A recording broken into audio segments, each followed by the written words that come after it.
Welcome to the world of science fiction stories, and don't forget to like, share, and subscribe my channel. Enjoy the listening. Human retaliation, the one thing aliens dread. The morning sky over New York burst into colors as 7 massive ships broke through the clouds. They were smooth, silver discs that seemed to float rather than fly. People stopped in the streets, cars halted, and the world held its breath.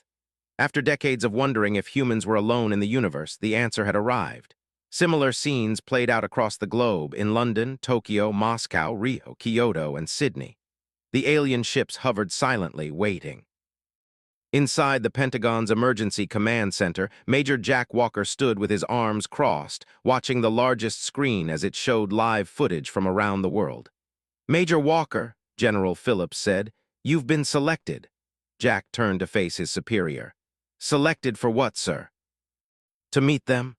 The President and the UN Security Council agree your background in both military tactics and diplomatic relations makes you our best choice." Jack's face remained calm, but his heart raced. 42 years old, with graying temples and eyes that had seen fierce wars, he never imagined becoming humanity's first ambassador to an alien species. "When do I leave?" he asked. Simply, they've requested a representative in 1 hour at Central Park. At Central Park, the alien who greeted Jack introduced himself as Commander Teo of the Vex exploration fleet. He stood slightly taller than a human, with pale blue skin that seemed to shimmer under the sunlight. His eyes were large and entirely black, and he had no visible nose, just small slits where one would be. "Major Walker," Teo said in a surprisingly warm and clear voice, "we are honored to finally meet the people of Earth. We have observed your planet for some time." Jack nodded respectfully. "The honor is ours, Commander. Humanity has long wondered if we were alone." Teo smiled. At least, Jack thought it was a smile. "Not only are you not alone, but you are invited to join a community of civilizations that spans this arm of the galaxy." Over the next 3 weeks, the world changed faster than anyone could have imagined. The Vex shared technologies that promised to mend disease, hunger, and energy shortages. They spoke of peace, cooperation, and a new age for humanity. Yet something bothered Jack: small inconsistencies in Teo's explanations, the way the alien guards watched humans with what looked like content, and the areas of their ships that remained off-limits. "You worry too much," said Dr. Lisa Grant, the lead scientist working with Vex technology. "Look at this medical scanner they've given us. It can detect cancer at a cellular level. They're helping us." Jack picked up the small device. "Have we taken one apart? Do we understand how it works?" Lisa replied, "Not completely, but that's to be expected. Their technology is centuries ahead of ours." "That's my point," Jack said. "We're accepting gifts we don't understand." 1 month after first contact, Jack was invited aboard the Vex mothership for what Teo called a special announcement. As his helicopter approached the massive vessel hovering over the Atlantic Ocean, Jack couldn't shake the feeling of dread growing in his stomach. The inside of the ship was stunning. Flowing architecture that seemed almost alive, lights that adjusted to match human comfort levels, and gravity that felt perfectly normal despite being generated artificially. Teo led Jack to a large chamber where several other Vex were present. They were dressed in more elaborate clothing than the ones Jack had met on Earth. One of them, wearing a red sash, stepped forward. "Major Walker, I am High Commander NEX of the Vex Dominion. Your species has been most cooperative in our evaluation process." Jack straightened. "I was under the impression we were establishing diplomatic relations." NEX made a sound that might have been laughter. "Diplomatic relations are for equals, Major. Your species is remarkably primitive. Then why offer us technology? Why pretend to be friendly?" Before Jack could reply, NEX continued, "The devices we provided served 2 purposes. They delivered the promised benefits while simultaneously mapping your cities, monitoring your communications, and analyzing your defensive capabilities. The cold realization washed over you. This was never about friendship, correct?" "Next," said NEX, "we find your species fascinating but also unpredictable and dangerous. The Vex Dominion has determined that humanity requires management." Before Jack could respond, alarms began blaring throughout the ship. One of the walls transformed into a viewing screen showing major cities around the world. Jack watched in horror as smaller Vex ships, hundreds of them, descended from the mothership. Beams of intense blue light shot downward and buildings began to crumble. People ran through the streets as dust and debris filled the air. "What are you doing?" Jack roared. He lunged toward NEX, but invisible forces held him in place before he could take 3 steps. "Your capacity to resist is being removed," NEX replied calmly. "Military installations first, then government centers, then communications networks." "Quite standard procedure, really." Jack struggled against the invisible restraint. "You won't get away with this. Humans don't surrender easily." "Yes, we've noticed that unfortunate trait in your historical records," Tio said. "It is precisely why we determined this approach was necessary. Your species values freedom over stability. You fight amongst yourselves constantly. You would never accept guidance willingly." On the screen, Jack saw the Pentagon take a direct hit, then the White House. Similar scenes played out with government buildings in other countries. "You've been planning this from the beginning," Jack said in a hollow voice. "Of course," NEX replied. "We never make first contact without a complete conquest strategy." Jack closed his eyes, not wanting to watch more destruction, but Tio grabbed his chin and forced him to look. "Observe, Major Walker. Your world is being remade in real time. Humans will serve a useful purpose in the Dominion. The resistant ones will be removed, the compliant ones rewarded, and order will replace chaos." Jack watched as the world he knew disappeared in fire and smoke. His training told him to stay calm to survive, to find a way to fight back. But for now, all he could do was watch. "Take him to detention," NEX ordered. "He will be valuable in understanding human psychology," adding coldly, "and consider your position carefully. Those who assist the Dominion can have comfortable, able lives." As Jack was dragged away, he turned back to meet NEX's black eyes. "Remember this moment," he whispered quietly. "Remember that you didn't just attack our cities, you created enemies who will never forget or forgive, and that will be your downfall." The last thing Jack saw before being removed from the chamber was Earth burning on the viewing screen and Tio's dismissive gesture that said, clearly, "Humans might talk bravely, but their feat are already complete." Little did the Vex know they had just awakened something. They had never truly understood humanity's capacity for revenge. 3 years passed like a slow nightmare. Jack Walker wiped sweat from his forehead as he swung his pickaxe into the rocky wall of the mine. His once neat military haircut had grown long and wild, and his formerly clean-shaven face now carried a thick beard streaked with gray. A thin metal collar around his neck blinked with a steady green light, the Vex-controlled device that would shock him if he stopped working or went somewhere forbidden. "Water break," called out a female voice behind him. Jack turned to see Anna Reed approaching with a small container. Once a top NASA scientist, Anna was now just another prisoner in the Vex mining colony called Outpost 7, a frozen moon circling a gas giant far from Earth. "Thanks," Jack said, taking a careful sip. Water was rationed strictly.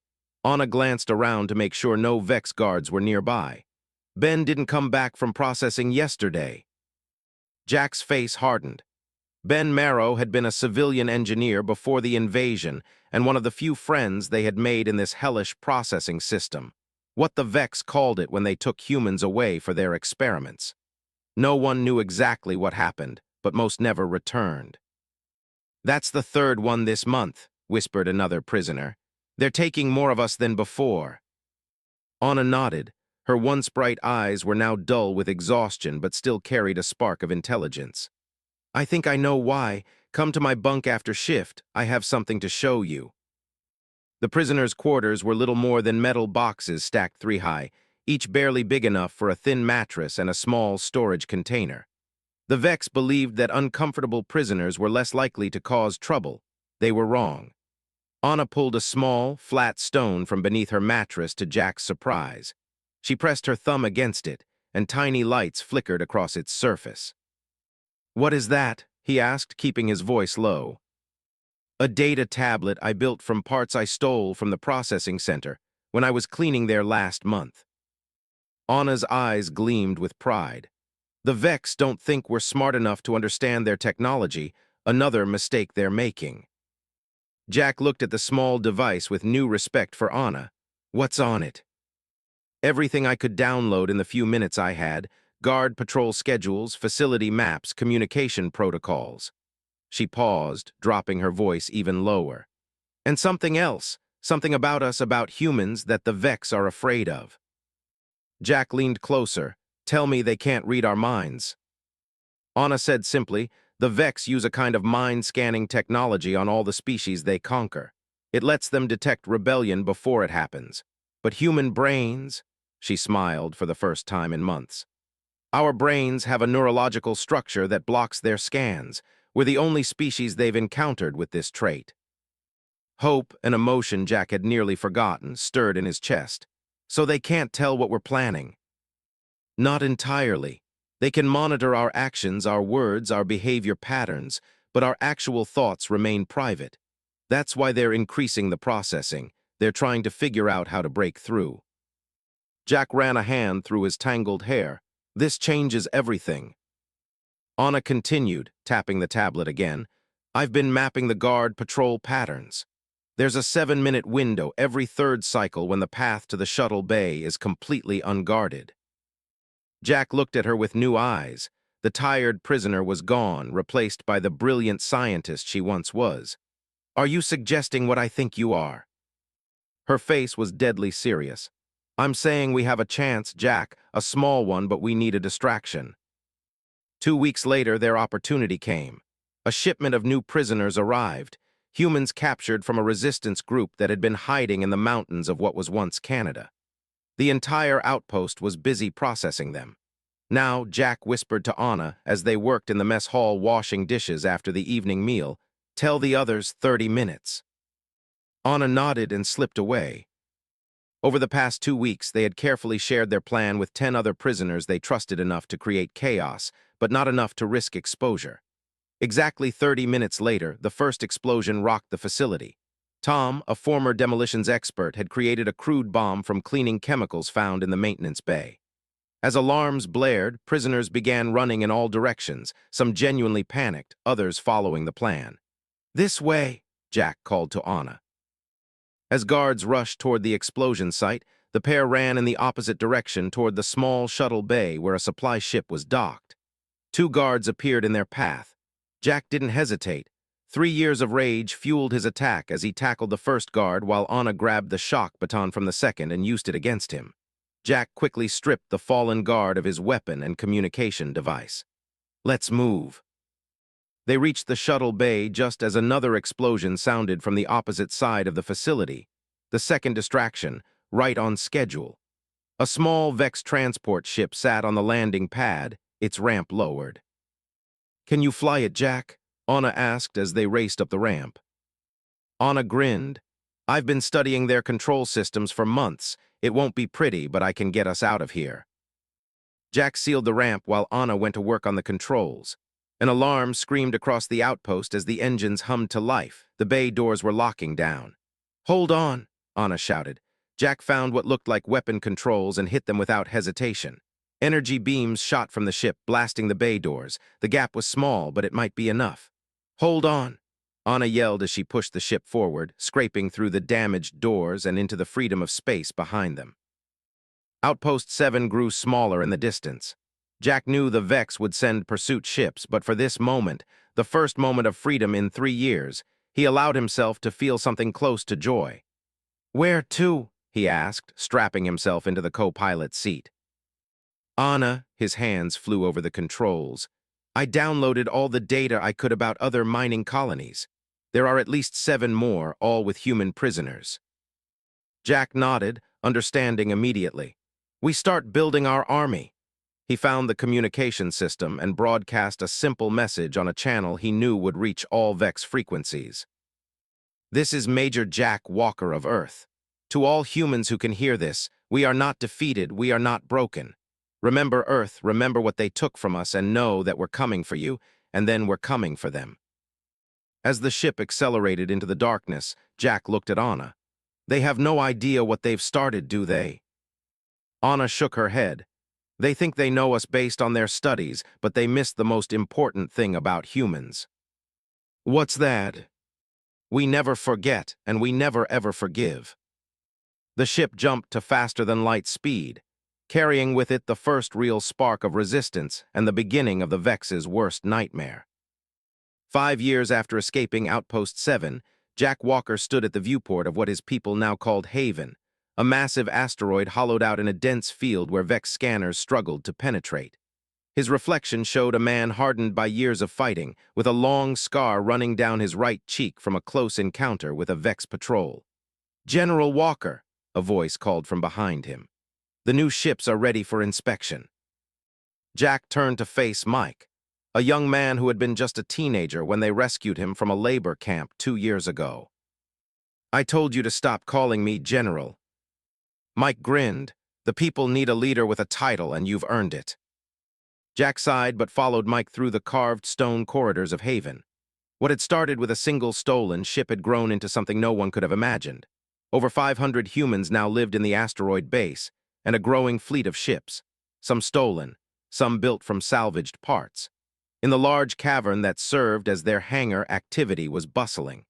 3 Vex ships sat in various stages of modification, their sleek lines now bristling with additional weapons and equipment. Anna Reed stood next to one of the ships, directing a team as they installed what looked like a new kind of engine. When she saw Jack, she handed her tablet to an assistant and walked over. "What do you think?" she asked, gesturing to the ships. "We've replicated the cloaking system on all 3. They can now hide human brain wave patterns from Vex scanners for up to 72 hours. Jack nodded approvingly. "Your work is amazing, Anna. 5 years ago, we were swinging pickaxes in a mine. Now we're building a fleet that can actually hurt them." Anna's eyes shone with pride, but there was something else there too, a hardness born from years of fighting for survival. "I have something else to show you in the lab." Anna's lab was a marvel of human ingenuity. Equipment salvaged from a dozen different sources had been repurposed, modified, and combined in ways the Vex would never have imagined. "We had visitors yesterday while you were on the raid," Anna said, activating a holographic display. The image showed 3 beings unlike any Jack had seen before. One appeared to be made entirely of water, held in a roughly humanoid shape by a thin force field. Another looked insectoid, with a hard exoskeleton and multiple limbs. The third was crystalline, with light poolsing through its transparent body. "What are they?" Jack asked, studying the images carefully. "Allies," Anna replied, "or at least potential allies. They call themselves the Me, the Krell, and the Lithian. Each of their worlds was conquered by the Vex before they came to Earth." Jack's eyes widened. "How did they find us?" "They've been hiding and watching, just like we have since we started hitting Vex supply ships. It took them 2 years to track us down." Anna's face grew serious. "They say the Vex have conquered dozens of worlds. We're just the latest." Jack studied the strange beings more carefully. "Can we trust them?" "I think so. They hate the Vex as much as we do, maybe even more. The Vex have been controlling their worlds for over a century of oppression, Jack, which is almost unimaginable. What do they want from us? To join forces. They have knowledge about Vex systems and weaknesses that we don't, and they're interested in our ability to resist Vex mind scanning. They think if we work together, we might actually have a chance to fight back. Not just raid and hide, but really fight," Anna explained. The meeting took place in Haven's largest chamber. Jack sat at a table with Anna and their top lieutenants, facing the 3 alien representatives. Despite years of fighting the Vex, Jack still felt a moment of unease facing truly alien beings. The water creature spoke first, its voice creating ripples across its liquid surface. "I am Tittle, speaker for the Me. We have watched your attacks on the Vex. You fight differently than any species we have encountered." The insectoid creature clicked its mandibles. "I am Skitter of the Krell. Your tactics are unpredictable, chaotic. The Vex cannot calculate your movements." The crystalline being pulsed with light as it spoke, its voice sounding like chimes. "I am Facet of the Lithian. We bring knowledge of Vex technology. You bring the spirit of resistance. Together we may accomplish what none could alone." Jack looked at each of them in turn. "The Vex took everything from us, our world, our freedom, our future. We don't fight for glory or power. We fight because we remember what they did, and we will never stop until they pay for it." The three aliens exchanged looks that Jack couldn't quite interpret. "This concept of revenge is not common among our peoples," Tittle said. "We fight to regain freedom. You fight because you will not forgive. It is fascinating and powerful," added Skitter. "The Vex do not understand that. They cannot predict actions based on such emotion." Facet pulsed with brighter light. "We have intelligence about a major Vex operation, a supply depot near what you call Mars. It contains technology and resources that could help our cause." Jack leaned forward, instantly interested. "Tell me more." 1 month later, Jack stood on the bridge of the largest ship in their fleet, a former Vex cruiser they had renamed Vengeance. Around it flew 5 smaller ships, each carrying a mixed crew of humans and their new alien allies. "All ships report ready," Anna said from her station, cloaking systems active. Jack nodded, feeling the weight of what they were about to do. "This will be no simple raid. This will be a statement, the first coordinated attack against a major Vex installation. Send the message to all ships." Jack ordered, "Operation Payback begins now." The small fleet moved silently toward the massive Vex supply depot orbiting Mars. Security was heavy, but they had planned for it. The Me provided water-based stealth technology that confused Vex sensors. The Krell brought their knowledge of Vex security protocols, and the Lithian offered crystal technology that could disrupt Vex communications. As they approached the outer defense perimeter, Jack thought about how far they had come, from a single stolen shuttle to this moment, the real beginning of the war to take back their worlds. "For Earth," Jack said quietly, "and for all the worlds," he added.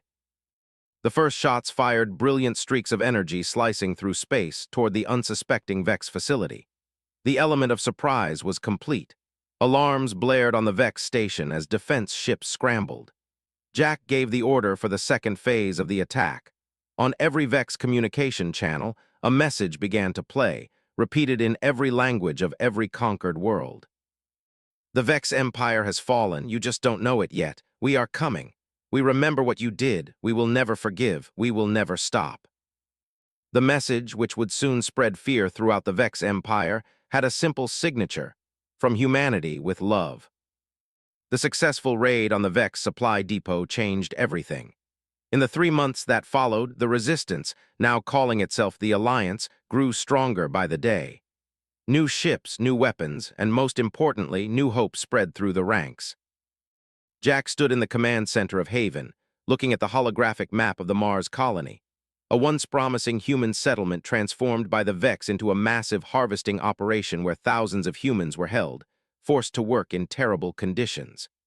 "The intel from our last raid confirms it," Anna said, pointing to several structures on the map.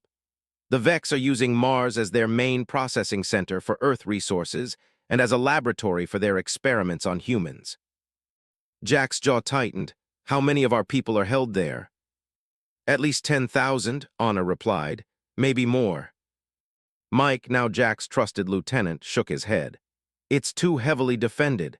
Even with our new ships and allies, a direct assault would be suicide." Jack studied the map more carefully. "Then we don't attack directly. We use what the Vex don't understand about us." "Which is?" Mike asked. Jack smiled grimly. "Patience, sacrifice, and the human talent for making the impossible possible."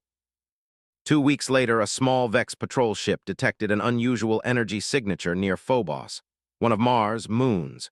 When they investigated, they found a damaged human vessel drifting in space, its life support systems failing. The Vex commander ordered the ship captured and its crew taken to the Mars colony for processing. This was standard procedure. Any human technology was to be studied, all humans interrogated for information about the growing resistance. What the Vex didn't know was that the 4 humans they captured, Jack, Anna, Mike, and Tom, had allowed themselves to be taken. Hidden beneath their skin were microscopic communication devices developed by the Lithian, undetectable by Vex scanners. "Prisoner processing complete," announced the mechanical voice as Jack was pushed into a large cell already crowded with humans. His hands were bound with energy cuffs, and a control collar had been placed around his neck in standard Vex procedure. Jack looked around the cell, making eye contact with several people who subtly nodded. The message had spread ahead of their arrival. The Mars resistance was real, and they were ready. That night, when the Vex guards were at their minimum, Jack pressed his tongue against the roof of his mouth in a specific pattern, activating the hidden communication device. "Phase 1 complete," he whispered, knowing his words would be transmitted to the Alliance fleet hiding on the far side of Phobos. "We're inside, beginning Phase 2. Outside the Mars colony, hidden by the combined cloaking technologies of the Me, the Krell, and the Lithian, 5 Alliance ships moved silently into position on the bridge of the lead ship, now commanded by a representative of the Me. Tension was high. "Human tactics are strange," Skitter commented, his mandibles clicking nervously. "To allow your leaders to be captured, is that their way?" Facet of the Lithian responded. "They call it leading from the front. Their warriors follow not because they must, but because they believe." A signal was received. "General Walker has confirmed their inside access. Beginning Phase 2, the message declared in every monitored frequency. Tittle's watery form rippled with what might have been anxiety. "Then we proceed as planned. All ships, prepare for synchronized attack on my mark." Inside the Mars colony, chaos erupted precisely at midnight in 6 different sections. Small explosions damaged power systems, communication arrays, and security doors. Alarms blared as Vex guards rushed to contain the situation. Amid the confusion, Jack and his team made their move. The control collars, which they had spent weeks learning how to disable, fell from their necks. The energy cuffs, vulnerable to a specific frequency that Anna had discovered, deactivated with a soft click. "Now!" Jack shouted, and the cell erupted into action. Prisoners overpowered the few guards who came to investigate, seizing their weapons and freeing more humans.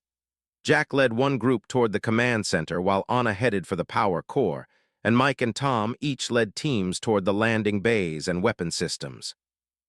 "Remember, we're not just fighting for ourselves," Jack called out to the growing army of freed prisoners.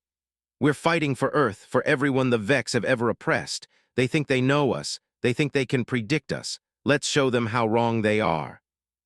A cheer went up from the humans as they surged forward, years of suppressed rage fueling their attack. In orbit around Mars, the Alliance fleet began its assault. The moment Jack's signal came through, the Vex defense ships, suddenly forced to deal with attacks from both inside the colony and from space, were thrown into disarray. Their command structure began to break down. "Observe," one technician reported. "The Vex ships are moving in seemingly random patterns. They cannot adapt to multiple simultaneous threats." "Indeed," another explained. "They attack not just the body but the mind. On every Vex communication channel, the same message plays on repeat. Humans never forget. Humans never forgive." The battle for the Mars colony raged for 3 days. The Vex, unused to an enemy that would sacrifice and endure so much, struggled to counter the human tactics. When they adapted to one approach, the humans would change to another. When they thought they had contained one threat, 3 more would emerge. On the 4th day, as Jack fought his way to the main control room, an announcement echoed through the Vex communication system. "Attention all Vex forces. This is Admiral Zero of the Vex High Command. I have been dispatched with the battle cruiser Dominion to resolve the situation on Mars. All forces will fall under my direct command upon my arrival in 26 hours. Jack smiled grimly as he heard the message. The Vex were sending their best, a sign that they were truly frightened. He activated his communication device. "All teams, we have a new deadline. We need to secure the colony before reinforcements arrive." Anna's voice came back, breathless but determined. "The power core is ours. I've locked out all Vex control systems. Landing bays secured," reported Mike. "We're bringing in our people now. Weapon systems are under our control," added Tom. Jack looked out a viewport at the red Martian landscape, the first piece of familiar territory that humans had reclaimed in 8 long years of occupation. "Send word to all Alliance ships," he ordered. "Mars is nearly ours, but our real fight is just beginning." As the Dominion approached, Jack knew they faced their greatest test yet. For the first time since the invasion, humans were standing on their own soil, looking up at the stars, not as prisoners but as warriors ready to take back what was theirs. "Let them come," Jack whispered. "We'll be ready." 1 year after the liberation of Mars, the war had changed dramatically. What began as a small resistance had grown into an interstellar revolution. Dozens of worlds had risen up against their Vex overlords, inspired by the human victory on Mars. Anna Reed stood on the bridge of the Alliance flagship, now named Freedom, looking at the tactical display. Since Jack's presumed death during the battle with the Dominion, she had reluctantly stepped into his role as leader of the human forces. "Admiral Reed," a young officer said, approaching with a data tablet, "the Krell fleet reports 3 more Vex outposts have surrendered without a fight." Anna nodded, still not used to her new title. "That makes 17 this month. The Vex are running scared." The battle that had claimed Jack's life had become legendary. When Admiral Zero arrived with the Dominion, the newly liberated Mars colony had seen doom. The massive battle cruiser possessed technology far beyond anything the Alliance had. In a desperate move, Jack had led a small team to board the Dominion while Anna coordinated an attack from outside. They had succeeded in sabotaging the ship's main weapons and engines, but the Dominion's self-destruct sequence had activated. Jack had ordered his team to evacuate while he stayed behind to ensure the ship moved away from Mars before exploding. His last words over the comm had been simple: "Remember why we fight." No one had seen him since, and the Alliance moved forward, carrying his memory as a banner. Suddenly, a crewman called out from the communications station, interrupting Anna's thoughts. "We're receiving a strange signal. It's coming from deep within Vex space." Anna frowned and adjusted the receiver. A burst of static filled the speakers, then cleared to reveal a voice Anna had never expected to hear again. "Alliance ships, this is Jack Walker. Authentication code: Sierra Tango 794. I am alive and on the Vex home world. Repeat, I am on the Vex home world." The bridge fell silent. Anna's heart pounded in her chest. "Jack," she whispered. Then more firmly, the voice insisted, "Verify authentication." The computer confirmed what seemed impossible. It was really him. "Jack, how? We thought you were dead. Where have you been? What happened?" a trembling officer asked. His voice came through weaker now. "No time to explain. I've discovered something critical. The Vex High Council is preparing a final solution against all rebellion. You need to bring the fleet here now, to the Vex home world." "That's suicide," Anna protested.